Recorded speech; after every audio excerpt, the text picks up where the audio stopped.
Ms. Moynihan, is there anything you have to say as to bond? Yes, Your Honor. Thank you. Tina Moynihan on behalf of the people, P84-692. Judge, we were in court on Monday. I was there as the prosecutor covering the docket for Ms. Sob and Ms. Davidova, and Mr. Moore was supposed to appear for an arraignment. He did appear by Zoom momentarily and then disappeared. He would not speak with Mr. Gizicki, with my understanding. Mr. Gizicki attempted to have conversations to proceed with the arraignment, and then Mr. Moore decided to log off before the case was ever called. My understanding, he then contacted the courthouse and spoke to a clerk downstairs and made threats to the court that if he came up to the courthouse, that something was going to happen to people in the courthouse. And then it was also my understanding of speaking with the complainant who appeared by Zoom that there was an incident from the night prior, which would have been Sunday night.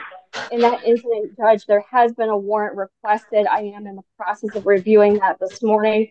The allegations there are that the defendant broke into the complainant's home again overnight, forced his way into the home. He then adjusted cameras throughout the home that the complainant had so that he could not be observed. He's seen wearing all black, a hoodie, as well as a mask covering a portion of his face. He then enters the complainant's bedroom. He pulls a gun from his pocket and then shows that to the complainant, claiming that her fingerprints were on that gun and putting her in fear of an altercation ensuing further from that. He's then seen leaving the location by the complainant and heading out in an unknown direction. My understanding is that he's been staying across the street at the home across the street from her residence, and I believe that that is also going to be considered a violation of his bond that's been issued, that he's had no contact with the complainant, that he's not returned that residence, and then there's allegations of new criminal activity. In addition, Judge, to his failure to stay in court until the case was called on Monday, I do believe that Mr. Moore is a danger to the complainant as well as to the public as a whole. He shows a wholesome inability to comply with the court's orders. I would be asking for a $250,000 cash surety bond, no 10%, with a GPS tether and house arrest if he were to be released. And I would ask that there be a 2-mile radius from the complainant's residence so that he's not to return to that area. Anything, Mr. Fanto? Well, I guess we have allegations that I don't know that the court should take into consideration relative bond as these cases stand. However, I would note that Mr. Moore does have some serious medical issues. At least if we could mark the files medical so that Wayne County those. He is on SSI. Okay. I don't think there's, the things I'm to take into consideration is whether or not he's a danger to the community. He's a lengthy criminal history. His behavior in this court has been absolutely egregious since these cases have started. He has assaultive criminal convictions. He clearly does not have any issue ignoring court orders. He is certainly a danger to Miss Butcher as well as the community at large. He's certainly a flight risk. He was already in immediate warrant status on one of the domestic violence charges on August 5th when he failed to appear for court. We've had a separate case where he had an immediate bench warrant on two different dates, both June 13 and August 5th, for failing to appear at court. He's now got pending against one complaining witness, 2 domestic violence cases, 3 domestic violence cases, a B&E and a home invasion. There's an allegation that a firearm was used in one of those instances. There was a police report filed. Detectives had to come over to the court Monday after there were allegations that Mr. Moore called the court, was extremely volatile with court staff, And Ms. Moynihan, the language was that he was going to come up to the court and commit a massacre. That's the allegation of what he was screaming at court staff. So I have to agree with you entirely. Mr. Moore is a danger to the community. Mr. Moore is a flight risk. Mr. Moore has shown absolutely zero respect for the criminal justice system, the legal system, or the safety of his own child that resides with Ms. Butcher. He will have a $250,000 cash or surety bond with a GPS tether with a 2-mile radius of complaining witnesses home. The file will be marked medical. Mr. Moore, you're to appear in court as directed. You're not to leave the state without permission of the court. You're not to commit any new crimes while released. You're to immediately notify the court of change of address or phone number. You're to have no contact with Ms. Butcher. And a matter of fact, you can't not only go to her home, you can't go on her street. Period. What's the address? These are on the felony case. These are the bond conditions set for 1796 FY. You are not to possess or have access to firearms. You cannot purchase or access or consume alcohol or illegal drugs. On misdemeanor, I've also signed the request for a court-appointed attorney to ensure that Mr. Moore has counsel at all future proceedings, and that's in the file. As to the 3 misdemeanor files, each of these files will have a $10,000 cash surety bond with a GPS. Top of 250,000. No, that's plus. So it's 280,000 altogether. Hey, ma'am. If I can say something when you are done, please just let me know. Mr. Moore, Mr. Moore, you have prefer you not. Yeah, Mr. Moore, you have a constitutional right to remain silent. Given the amount of hot water you're in right now, I would strongly encourage you to follow the advice of your counsel. We've got pretrial services relative to the felony.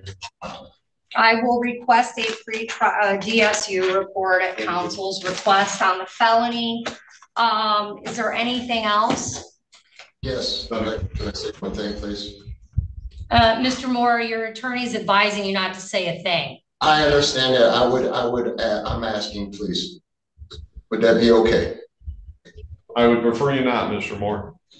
I understand that, I respect that, but this is my life in the balance and me ever seeing my kid. So I would like to say something. I understand what this looks like. I understand that you guys are upset. I understand that I didn't show up and advise to every court ruling because I've had bad experience with the judicial system. That's not an excuse, but at the same time, it is the truth of what I'm saying. I have documentation showing, and I've called the courts. I called the detective. I called the domestic violence. I recorded them. And, Mr. Moore, listen. Mr. Moore, I appreciate all of that. I want to be clear. Given your history at this court and what's happened recently, there is absolutely nothing that you can say that will change my bond on this case. Nothing. How about her conspiring to commit murder on me? So and I haven't what will happen is your attorney has requested a DSU, and I've granted that DSU request. So the Michigan Department of Corrections will meet with you, and if they find a bond modification is appropriate, they will issue a recommendation to this court. I'm not so inclined, or I don't know that I would even necessarily follow their recommendation, but I will certainly look at it and take it into consideration. And I've marked the file medical. Thank you. She don't have all right. She's to a 1% of motorcycle club. All right, thank you. We're all set. Thank you over at the jail. Thank you. Thank you, Judge. Are you pleading guilty of your own free will? Yeah. Okay. Were you in the city of Taylor on July 11th of 2024? Yes. And while you were in the city, sir, on that day, did you do something that disturbed the peace? Yeah. What'd you do? Well, I didn't really wave it around like they said. It fell out of my pocket and I put it back in my pocket. All right, so what did they say you were waving around? A BB gun. All right, and that would have been in the area of Telegraph and 94? Yeah. All right, and was there traffic on Telegraph Road at that time? Yeah. Mr. Gazicki, Mr. Fando, are you satisfied with the factual basis there? People are satisfied, Your Honor. Defense satisfied, Your Honor. All right, Ms. DeFrank, you have an opportunity to speak at this time if you would like the court to know anything prior to sentencing. Okay, so I do want to say something. I was born and raised in Taylor for 30 years. Never experienced anything that scary in my life. Did not know it was not a real firearm.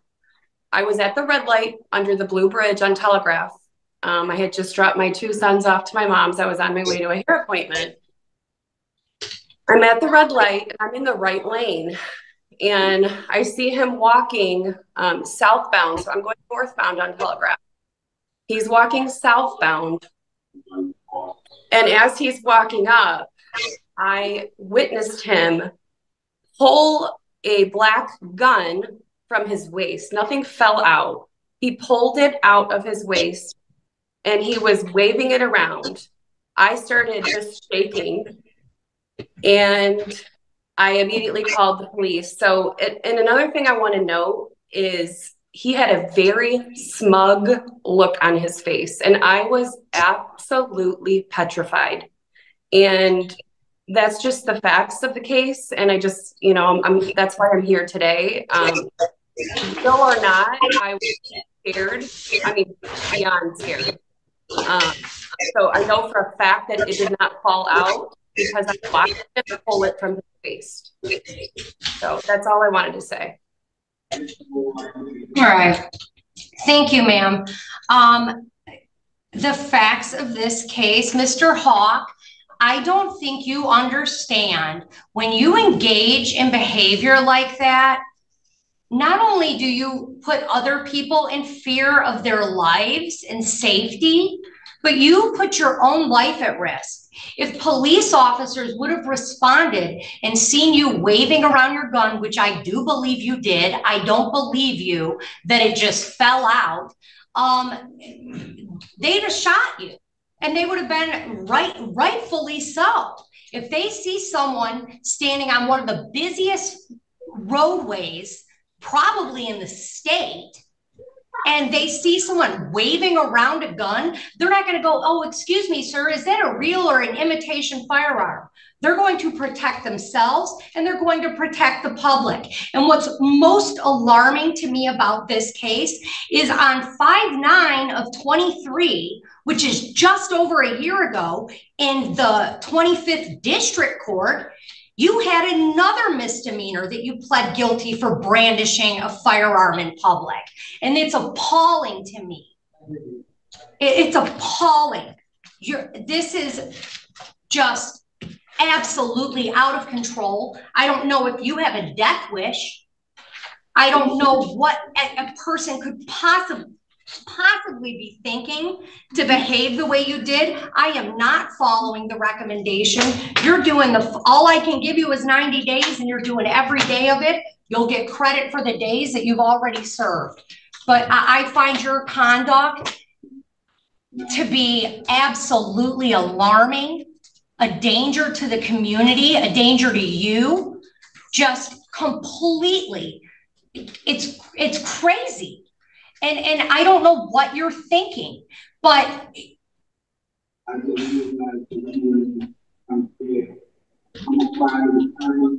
don't know what needs to happen for you to learn, but the fact you just did this last year and you just pled guilty to it a year ago is Unbelievable.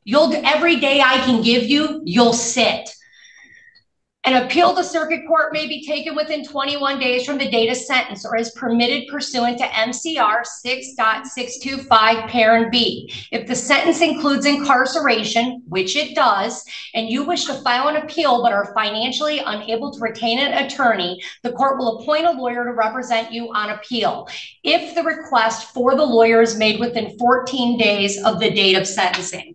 So you have 14 days from today to request a lawyer. But sir, if I could give you more, I would. But I can't. Mr. Frank, I am so sorry that happened to you. This is just unbelievable. So that's my sentence, and we're all set.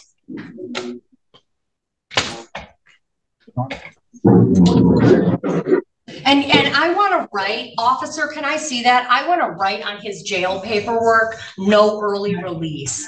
Can I see his file real quick? He should serve every single day of that. Good morning, Your Honor. I have David LaDaniel present. Camera 2. All right, thank you.